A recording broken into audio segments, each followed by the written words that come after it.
Bonjour, Jean-Marc Espel, coach de golf professionnel. Aujourd'hui, une vidéo sur le petit jeu. Le petit jeu, c'est compliqué, surtout quand on n'est pas bien, on n'a pas de rythme, on fait des grattes, on fait des petites fusées, des petits tops. On prend la balle en remontant et là, elle roule tout le green. On doit traverser tout le green, c'est un peu pénible, on n'a pas de sensation. C'est compliqué, vous avez sûrement vécu cet enfer pendant 18 trous. Dès que vous loupez un green, voilà, vous ne savez pas trop ce qui va se passer, peur de louper, plus on a peur de louper, plus on est contracté, moins la balle sort du club, il n'y a plus de vitesse.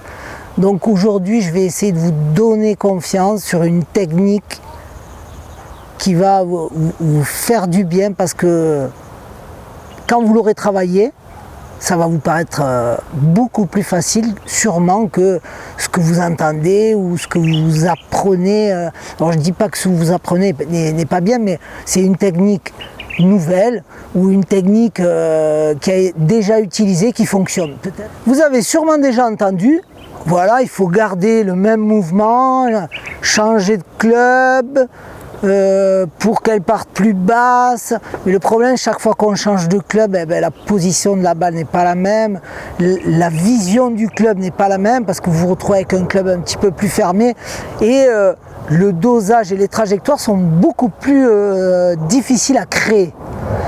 Donc moi je vais vous proposer une technique particulière où on crée 4 trajectoires avec le même club. Le sandwich, vous prenez le club le plus ouvert du sac et vous essayez de créer 4 trajectoires avec le même club. Donc, dans cette technique-là, il y a plusieurs principes. Vous pouvez travailler sur la position de la balle pour créer un peu plus de hauteur ou un peu moins de hauteur. Et vous pouvez travailler sur une position de balle identique et un travail d'ouverture de club avec des angles que vous mettez sur votre poignet.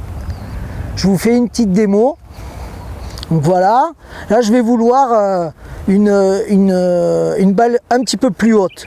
Donc vous voyez, j'ai ouvert ma face et je vais mettre ma balle haute.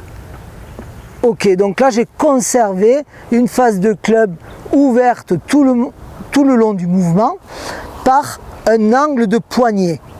Maintenant, je vais créer une balle basse. Juste par la position de la prise du club et de mon poignet, je vais créer une balle basse ou haute. Donc vous avez vu les deux coups, la balle est placée au même endroit, j'ai le même club et c'est par la sensation d'ouverture ou de fermeture que je modifie la trajectoire. Donc avec votre sandwich, si vous creusez votre angle au niveau du poignet, si vous creusez cet angle, vous allez ouvrir la face. Si vous me gardez l'angle du poignet bombé avec justement pas d'angle, vous allez conserver une face de club fermée. Je développe tout un cours sur le petit jeu avec un seul club. Créer 4 trajectoires avec un seul club grâce à l'angle de vos poignets et à l'amplitude du mouvement. Je vous dis à bientôt, bye bye.